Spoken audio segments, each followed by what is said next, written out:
Chaos for the federal Conservatives this Friday night. 1 week, 2 MPs resigning, and a leader under intensifying scrutiny. Call your local MP if they're not a Liberal and tell them. How party members are feeling. Classroom size matters in Alberta. The Premier's solution and how she's defending forcing teachers back to work. Hundreds of flights to and from the U.S. grounded. We can always rent a car and drive the 14 hours. The uncertainty in the air with the holiday travel season around the corner. Plus, stock and awe. Why Tesla CEO Elon Musk is on the road to become the world's first trillionaire. Global National, reporting tonight, Nitu Garcha. Good evening and thanks for joining us. A dramatic week is coming to an end in Ottawa, days after Prime Minister Mark Carney's government tabled its first federal budget, projecting an even bigger deficit.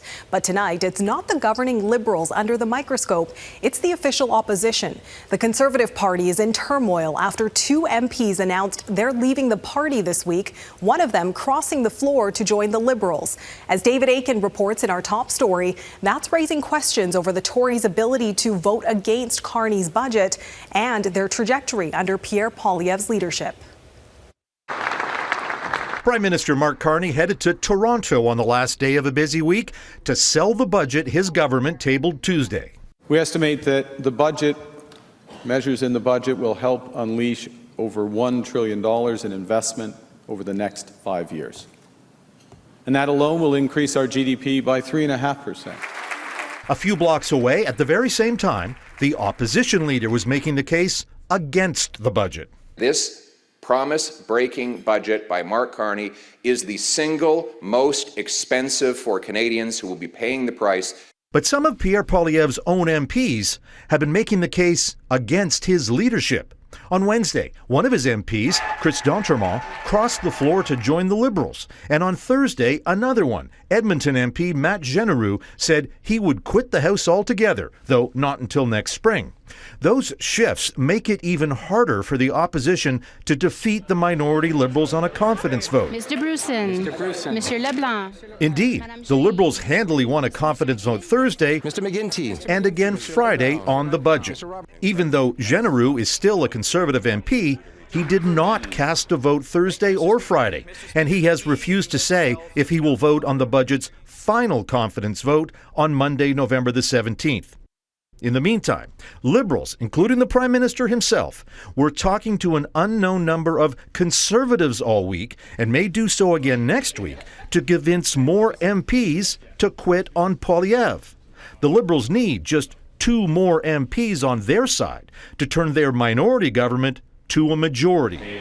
The Conservative House leader cried foul on Prime Minister Carney's tactics. He's trying to cobble together a majority through undemocratic means, with backroom deals and pressure tactics. Back in Toronto, Carney was joking about it. How many seats do you need to have a majority? I can't remember. Do you want to answer? Need a couple.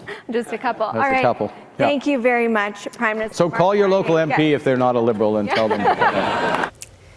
David, the Prime Minister may have been joking around there, but this is no laughing matter for the leader of the opposition. It is not, Neetu. Poilievre has now lost 3 MPs on his watch. The first one, a Quebec MP, quit 3 days after Poilievre became leader back in 2022, and at the time said he could not work with Poilievre's values. And now he's lost 2 more this week, one to the Liberals. And of course, Poilievre lost his own seat in the last general election. You know, many Conservative MPs that I spoke to this week, they feel a bit rattled and unsure about their party's direction. Neetu. Interesting times. David Akin in Ottawa. Thanks, David.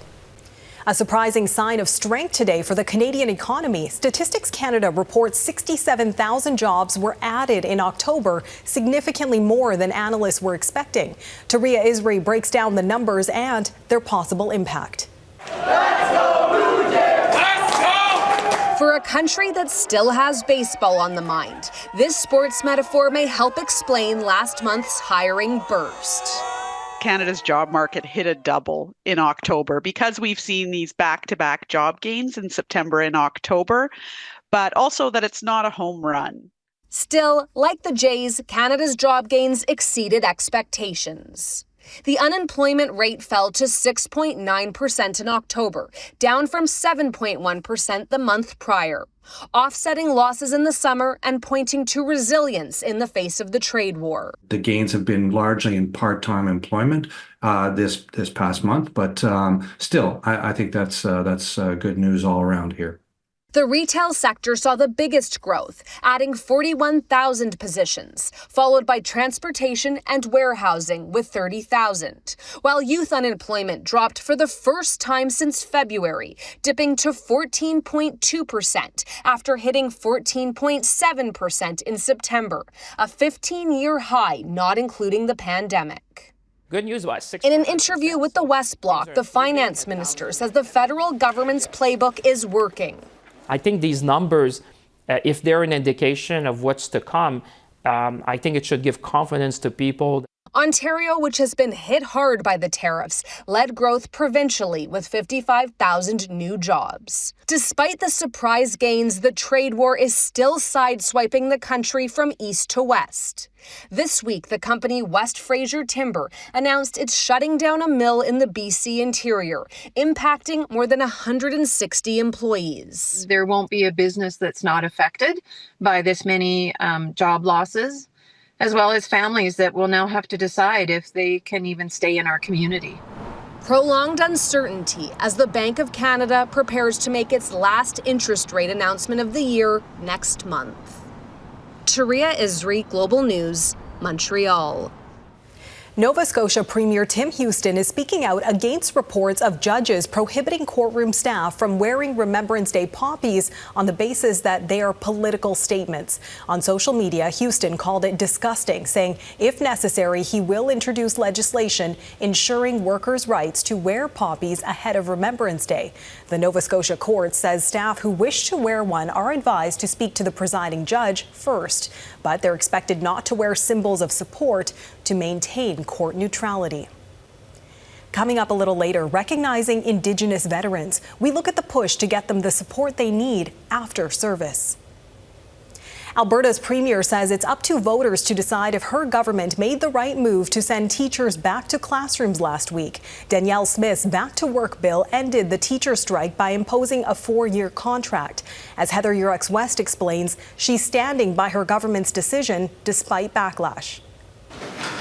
More than a week after sending teachers back to school, the Alberta Premier says she has a plan to make things better in class. We recognize that while classes resume, there are issues that remain. Over the course of Alberta's 3.5-week-long teachers' strike, teachers called for better wages, smaller classes, and more support for students with complex needs. Now that the government has used the notwithstanding clause to impose a contract that includes a 12% raise, the government is striking a cabinet committee to deal with class size and complexity. And I want to provide a clear message to all Albertans. We will deliver the results that you expect. The committee will include the Premier, Education Minister, and other members of Cabinet, along with school board superintendents and even the Alberta Teachers Association. I think any chance to take action, given where we are right now, matters. From parents, they've been very supportive of our teachers, of our schools.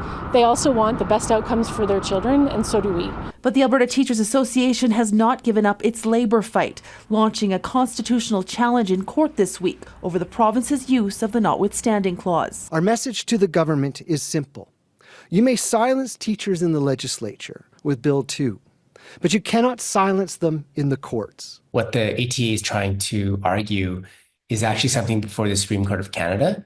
Does the notwithstanding clause mean that anybody who's been impacted by the government, had their charter rights violated, doesn't mean they have no remedy or recourse? But the Premier maintains her government was right to invoke the clause in order to keep kids consistently in class. Us making a judgment that children are being harmed and their rights are being violated because they've been out of school, that is the job of elected officials to make. And if we've got it wrong, then we'll hear about it at the polls. There are now 2 UCP MLA recall petitions gathering signatures in the hopes of triggering a by-election. The next Alberta general election is still 2 years away. Neetu? All right, Heather-Yourex West in Calgary. Thanks, Heather. The Canadian Food Inspection Agency confirms it has completed the cull of more than 300 ostriches on a BC farm. The agency says professional marksmen were used to shoot the birds, calling it the most humane option to depopulate the farm, which had experienced an outbreak of H5N1 bird flu.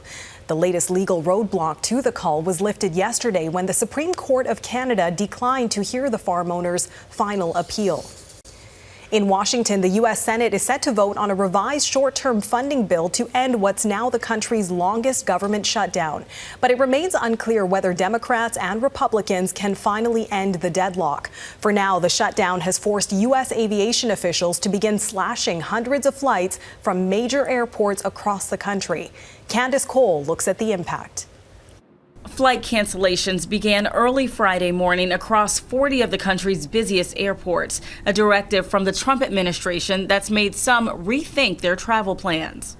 I am worried about Delta delay or canceling flights. We came 3 hours earlier. I did have to reschedule my American Airlines flights. We can always rent a car and drive the 14 hours. I have to return on Sunday, and I'm a physician, so I'm a little worried about going to work Monday. So far, over 800 flights in the United States have been canceled, according to FlightAware. Transportation Secretary Sean Duffy says the FAA is taking a phased-in approach, starting with 4% of flight reductions and reaching 10% by next Friday, with Duffy suggesting the mandate could reach as high as 20% at some airports if the shutdown continues beyond that. And to those passengers that are upset, listen, call your Democrat senator.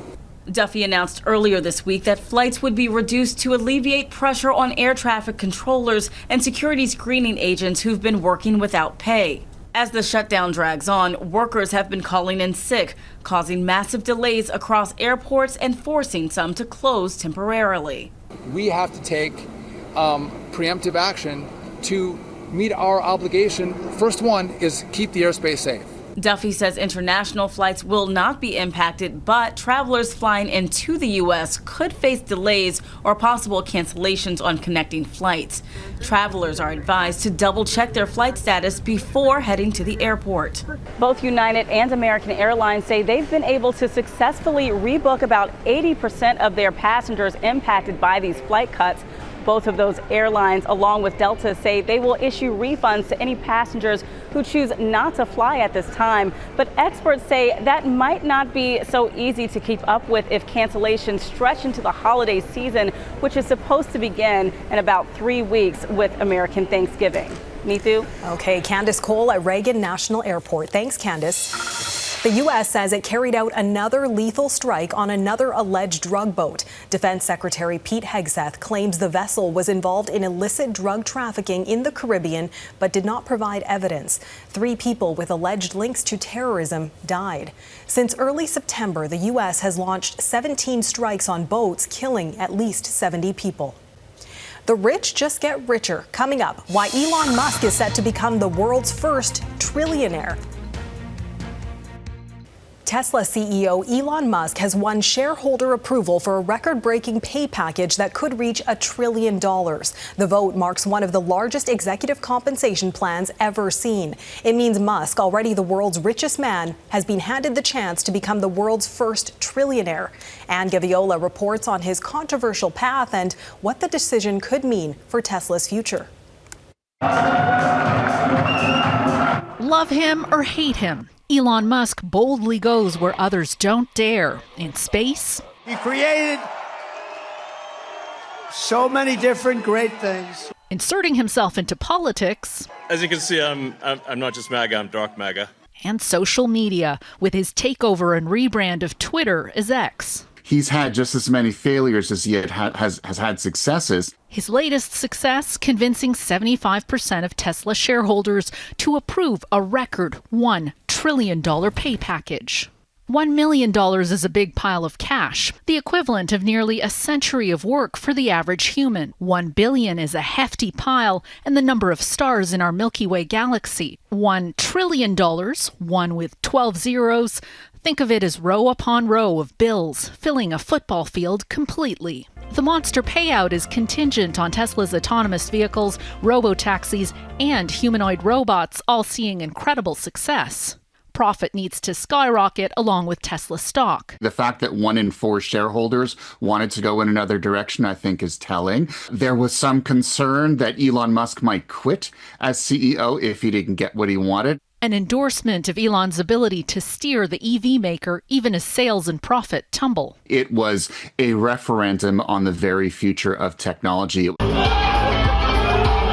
A vote of confidence in Musk's vision for the future of robotics and AI. Analysts say this record compensation sets a precedent, pushing other tech CEOs to ask for more. The deal was so controversial that even the Pope weighed in, voicing concern about rising income inequality, at a time when many warned the AI bubble could come crashing down. Anne Gaviola, Global News, Toronto.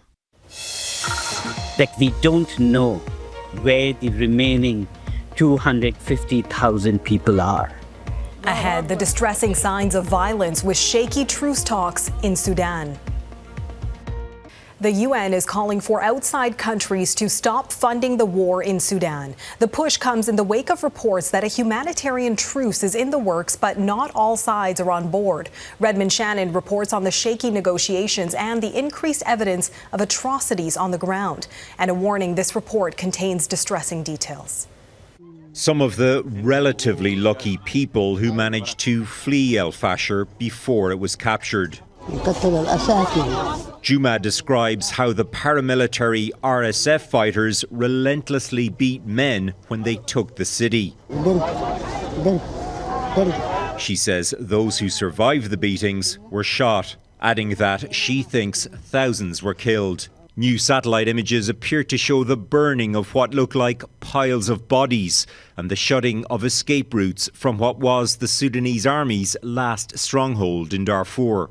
Our worry is that we don't know where the remaining 250,000 people are. An RSF video appears to show people who've stayed in El Fasher praising the paramilitary group. We don't know if this was filmed under duress. The UN's Human Rights Commissioner fears atrocities, including sexual violence, are continuing.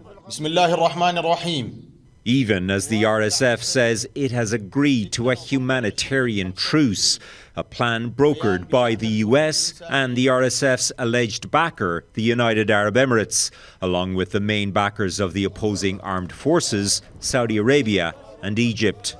They are using these truces to make them to position themselves in new areas. A diplomat representing the army-allied government says it is not ready to honour a truce that it doesn't trust the RSF to obey. When you've got different countries deeply invested in the outcome of what happens, throws into question whether the people on the ground, right, those who are actually suffering, will get what they need. On Friday, residents of the army-controlled capital reportedly said RSF bombing continues. Redmond Shannon, Global News, London.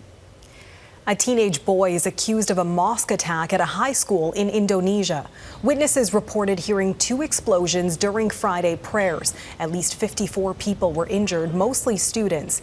Many are being treated for burns and cuts from flying glass. The cause and motive are under investigation.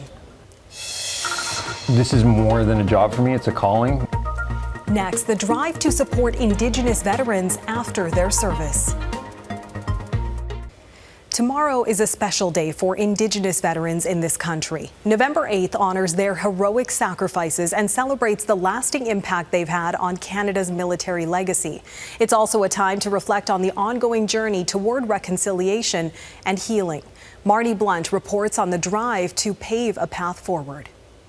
This is one of my favorite pictures. It was when we were all in our ghillie suits ready for a stalking exercise. And memories of nearly a decade spent serving the country. Justin Woodcock, a veteran and member of Opaskwayak Cree Nation, served in the Canadian Army and the Navy.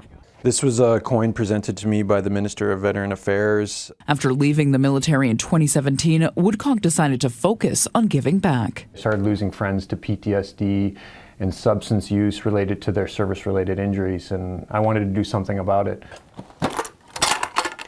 So in here, this is where we keep stuff like our patches. He's now running the First Nations Veterans Program with the Southern Chiefs Organization, a first-of-its-kind program in Canada assisting veterans in accessing benefits and services and helping them engage with their culture. This is more than a job for me, it's a calling. He says progress on reconciliation is being made within the military. Many of their programs partner with 17 Wing Base in Winnipeg, which has even established a sweat lodge on site. It brings two pieces of their identity for the First Nation veteran, their culture and also their military history. Sal Ibrahim is a civilian member of 17 Wing's defense team working alongside the armed forces. He is an inspiration to myself to do something better. As he marks Indigenous Veterans Day, he's reflecting on his family from Skownan First Nation and their deep ties to the military. Tying in our history and moving forward to not forget our past. Not forgetting the past, while also working to recognize the harms of the past. I didn't always feel safe to show who you were and your identity and your culture, and I feel like that's really changed now. We're moving in the right direction. And part of moving in the right direction, Woodcock says, includes last week's apology from the Canadian Armed Forces, apologizing for a history of systemic racism and racial discrimination within the Canadian military. Marnie Blunt, Global News, Winnipeg. And we'll have live coverage of the Remembrance Day ceremony in Ottawa on Tuesday, November 11th, starting at 10:30 Eastern, 7:30 Pacific, right here on Global. And that is Global National for this Friday night. I'm Neetu Garcha. Tonight's Your Canada showcases New Westminster, BC, the Canadian Armed Forces Base in Saint-Gabriel-de-Valcartier, Quebec, and Wellesley, Ontario. Keep them coming. Send your pictures of Canadian pride to globalnational@globalnews.ca. Thanks for watching and hope you'll join us again tomorrow. Have a great night.